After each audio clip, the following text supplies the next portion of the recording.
Hello guys, আসসালামু আলাইকুম। আশা করি সবাই ভালো আছেন।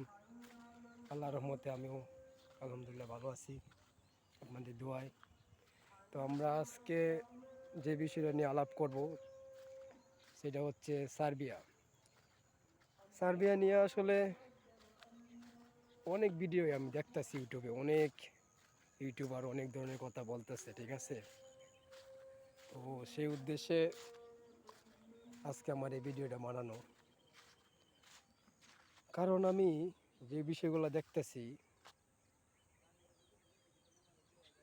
মিডল ইস্টে দেখেও মানুষ ইউরোপ নিয়ে ভিডিও বানাইতেছে, ইউরোপের বিষয়ে কথা বলতেছে। তো ভাই, এটা কেমনে সম্ভব? আপনি থাকেন কাতার, আপনি থাকেন দুবাই, অথচ আপনি ইউরোপ নিয়ে কথা বলেন। আপনি 45 দিনে 35 দিনে আপনি সার্বিয়ার ভিসা কীভাবে হইব এই বিষয়ে আলাপ করতেছেন ভাই। আর এই যে আমাদের মতো লোকেরা, ঠিক আছে, আমাদের মতো লোকেরা স্বপ্ন আপনারা মানে নষ্ট করতেছেন বলবো না, মানে আমাদের ঘুম আপনারা নষ্ট করতেছেন। তো ভাই, এইসব বন্ধ করেন, ঠিক আছে। এসব ভুয়া নিউজ দেওয়া বন্ধ করেন। এসব ভুয়া নিউজ দিয়া আমাদের ঘুম নষ্ট করবেন না ভাই। এই দেখছেন একটা লোক, এই যে লোকটা দেখছেন, এই লোকটা অনেক দিন ধরে আশা করতেছে সার্বিয়া যাবে, বুঝছেন। সেও ইউটিউবে ভিডিও দেখতেছে রেগুলার। আর আপনারা সেই মানে কি বলবো, ভুয়া সব নিউজ এই ঢুকাইয়া দিতেছেন। আপনারা 35 দিনে ভিসা কীভাবে হইব, হয়ে যাইতেছে এই সেই ইত্যাদি। ভাই এসব ঠিক না ভাই, ঠিক আছে। এই মিথ্যা কথা বললা টাকা ইনকাম করার কি দরকার আছে ভাই? অন্য অন্য কোনো ভিডিও বানায় আপনারা টাকা ইনকাম করেন, শুধু শুধু মানুষের স্বপ্ন নিয়ে ভাই মানে এইভাবে করবেন না। এটা আপনাদের কাছে অনুরোধ। আর আজকে আমরা ভিডিওটা বানানোর উদ্দেশ্য এটাই যে মানুষ কিভাবে মানে এত মিথ্যা কথা বললে, ঠিক আছে, মানুষের মানুষকে বোকা বানায়। তো আমরা অনেক দিন ধরেই মানে সার্বিয়া যাওয়ার জন্য ফাইল জমা করছি, সবাই দোয়া করবেন।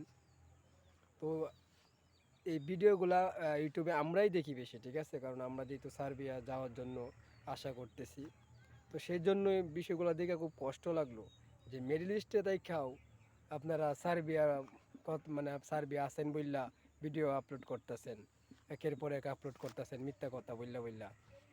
তো ভাই, এরকম কাজ যারা করতেছেন, ঠিক আছে, ভুয়া নিউজগুলো যারা দিতেছেন, দয়া করে কেউ এরকম ভিডিও দিবেন না, ঠিক আছে। যতটুকু আপনারা জানেন যে দেশে আছেন ওই দেশ নিয়ে ভিডিও করেন, ঠিক আছে। শুধু শুধু ভুয়া ভিডিও করার কোনো মানেই আসে না ভাই। মানুষকে শুধু শুধু মানে এই আশ্বাস দিয়া মানুষের এই স্বপ্ন নিয়ে খেলা করা কোনো মানেই আসে না। তো আপনার কিছু বলার আছে এই বিষয়ে? হাজারো ছেলেদের জীবন জীবন নষ্ট হয়ে যাচ্ছে এইসব ভিডিও দেখে। ভুয়া নিউজ সার্বিয়ার বিষয়ে, মূলত সার্বিয়া এখন এমন একটা পয়েন্ট আসছে যে সার্বিয়ার ভিডিও দেখা মাত্রই সবাই কী করে ভিডিও দেখা শুরু করে, যে মানে সার্বিয়া যাওয়ার জন্য উন্মুক্ত হয়ে গেছে, সবাই পাগল। কিন্তু আসলে তো মূলত ওরা তো ভুয়া ভিডিও দিতেছে, ওই সব ভিডিও দেখার পরে মানুষের মন ভেঙে যায় স্বপ্ন দেখে, কিন্তু স্বপ্ন আর পূরণ হয় না, স্বপ্ন বাস্তবায়ন করতে পারতেছে না ওই সব ভুয়া ভিডিও দেখার কারণে। ঠিক এই যে আমি যে কথাটা বলছি, এইভাবে কিন্তু হাজারো বাঙালির মানে স্বপ্ন প্রতিদিনের ঘুম নষ্ট করতেছে, ঠিক আছে। রাত্রে ঘুমাইতে পারে না, এই নতুন আপডেট দিতেছে, লিখে দিতেছে নতুন সার্ভে, নতুন আপডেট, এরকম এরকম এরকম। সব ভুয়া ভাই, বেশিরভাগই ভুয়া। তো কী দরকার আছে এরকম ভুয়া নিউজ দেওয়ার? কোনো মানে আসে না।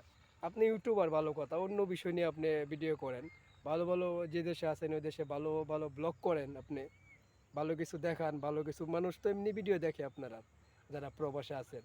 তো শুধু শুধু মানুষের সাথে আসলে এরকম প্রতারণা করার কোনো মানে আসে না, ঠিক আছে। আশা করি আমার কথা বুঝতেছেন।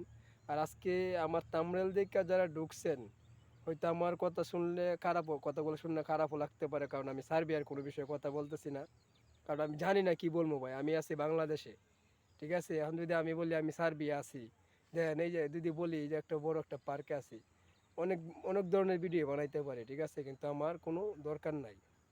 মানুষের মানুষের সাথে এরকম প্রতারণা করা দরকার নাই। তো আমি এটা বলতেছি, যারা সার্বিয়া নিয়ে ভিডিও দেখেন, ঠিক আছে, তারা শুধু শুধু ভিডিও দেখা এই নিজের মানে ব্রেনের বা এই ঘুমের ক্ষতি করবেন না, ঠিক আছে। যদি আল্লাহ যদি আপনার কপালে বিদেশ লেখা রাখে, ইনশাল্লাহ হবে, কি বলেন? ইনশাল্লাহ। তো আশা করি আমার কথা বুঝতে পারছেন। আমার কথা যদি কোনো ভুল হয় তো অবশ্যই ক্ষমা দৃষ্টিতে দেখবেন। আর ইউটিউবার যারা আছেন ওরা তো আমার গালি দিবেনই যদি কেউ দেখেন। তো যাই হোক, আজকে এই পর্যন্তই। সবাই ভালো থাকবেন, সুস্থ থাকবেন। আল্লাহ হাফেজ।